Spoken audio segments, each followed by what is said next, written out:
Cameroon, Bandung, Africa, Bandung, to the world, Bandung. Salut les amis et bienvenue sur votre plateforme. Ah, c'est très compliqué pour Zelensky, compliqué pour les Américains, compliqué pour les Européens. Oui, ils ont pensé qu'avec leur OTAN, soi-disant OTAN, c'était trop facile. Hein? La Russie, c'était l'Irak, c'est la Libye, c'est l'Afghanistan. Pour la petite histoire, les Américains n'ont jamais rien gagné comme guerre. Ils sont toujours dans le désordre. Si vous entrez dans la Première Guerre mondiale, regardez bien les bouquins d'histoire, vous allez comprendre qui était impliqué avant que les Américains ne viennent à la dernière minute. Deuxième guerre dite mondiale, exactement la même chose. Quand l'Union soviétique avait déjà fait le travail, ils sont arrivés à la fin pour pouvoir faire le cinéma. À Vietnam, qu'est-ce qui s'est-il passé? À l'Afghanistan, ils ont fui. En Irak, ils ont fui.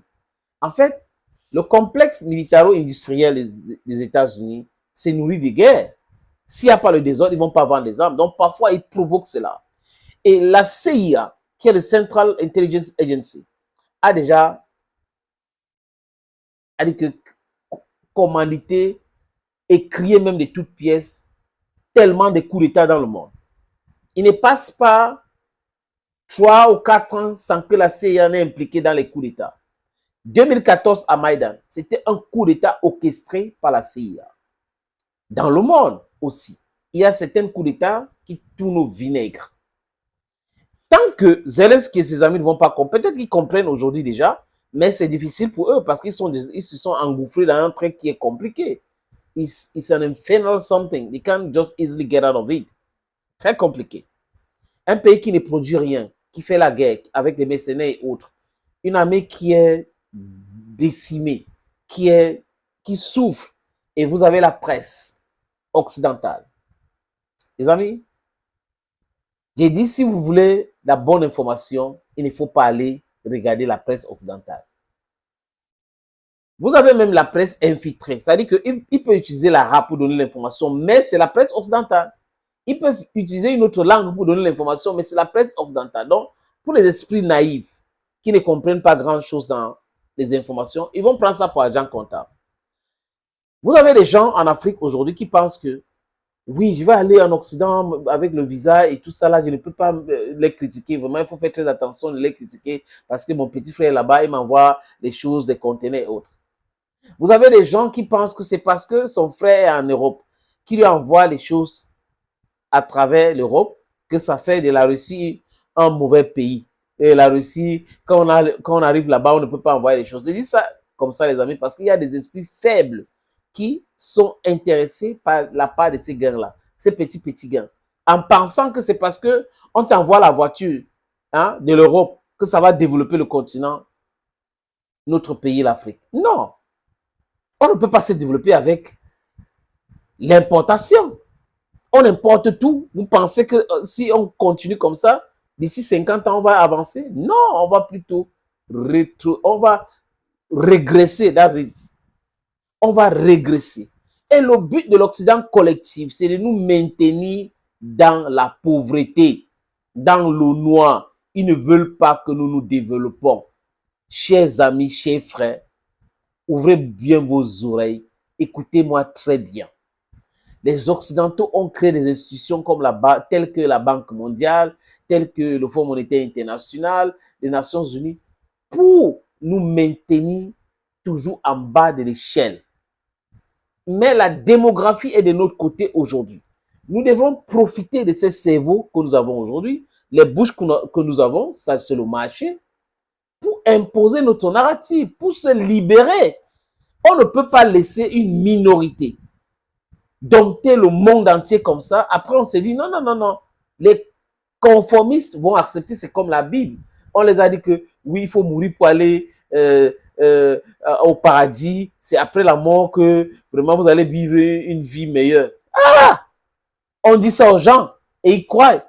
Pendant ce temps, on est en train de te piller. On pille tes ressources pour aller construire le paradis sur terre, là où vous voulez aller habiter.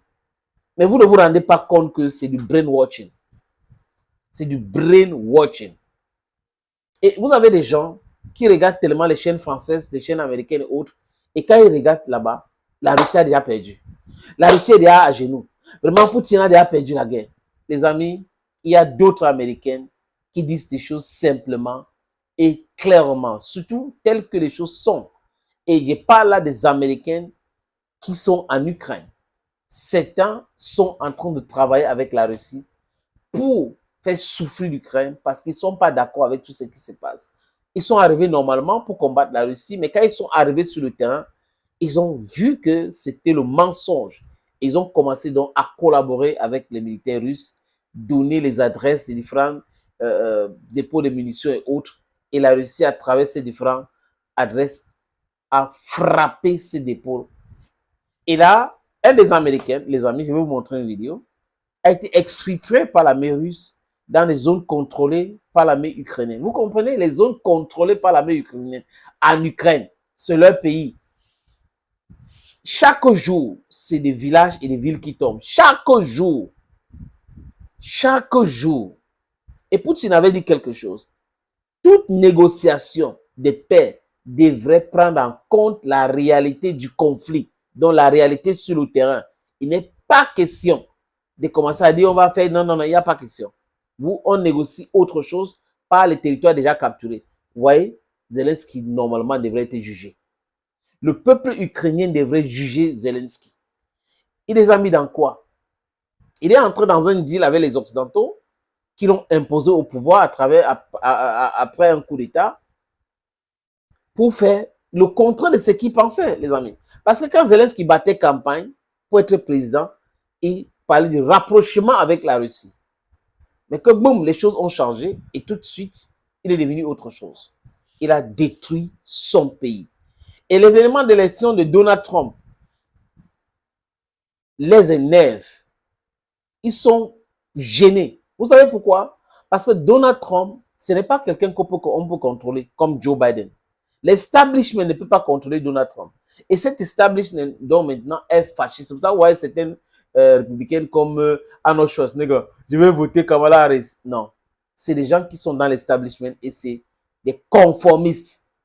C'est pour cette raison qu'ils sont en train de se comporter comme ça. Et Zelensky a peur, très peur. En Europe, ils ont peur. C'est pour ça que si vous regardez les médias européens, à longueur de journée, Donald Trump, les sondages donnent Kamala Harris gagnant. Les sondages donnent Kamala Harris gagnant parce qu'ils savent qu'avec Donald Trump, les 2% de PIB, des PIB là, de pays intérieur brut là, qui utilisent pour la défense, ils vont augmenter cela. Donald Trump a dit c'est petit.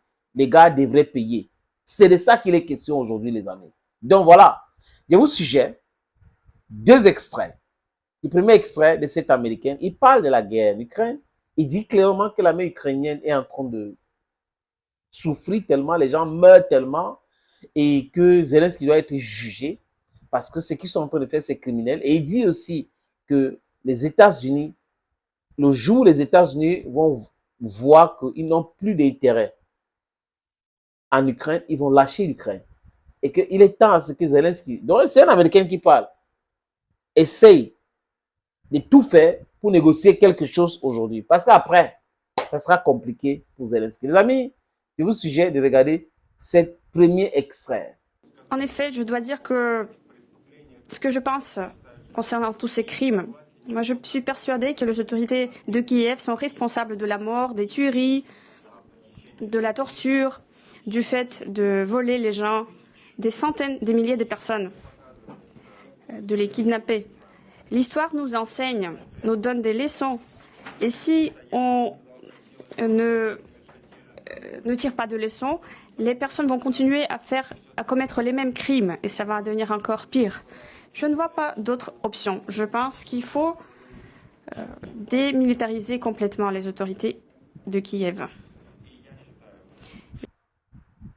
Ça, c'est le premier extrait, les amis. Il a organisé une conférence de presse pour faire ses déclarations intéressantes, les amis. Deuxième extrait. Je suis persuadée que c'est la meilleure option qui soit jugé, qu'il y ait un tribunal, qu'il y ait un cour martial. Je pense qu'il devrait subir cela soit en conformité avec la loi internationale, soit russe, comme c'était le cas avec les criminels allemands pour avoir tué les Polonais, les Juifs. Il faut que ça ait lieu, il faut que ça se produise. La guerre ne devrait plus profiter Washington. S'ils continuent de soutenir, si les États-Unis continuent de soutenir la guerre, je pense qu'en fin de compte, la Russie va gagner. Mais à une certaine étape, les États-Unis pourront décider qu'ils ne profitent plus du fait de soutenir l'Ukraine. Le plus vite ça se produit, la plus juste sera la fin de cette guerre. Très intéressant, n'est-ce pas, les amis? Et il dit les choses clairement et simplement. Ça va très mal pour l'Ukraine et son peuple qui souffre. Et pendant ce temps, Zelensky, c'est un dirigeant qui regarde la télé, qui fait les podcasts, mais qui n'a pas de vision. Thank you, friends, and bye-bye.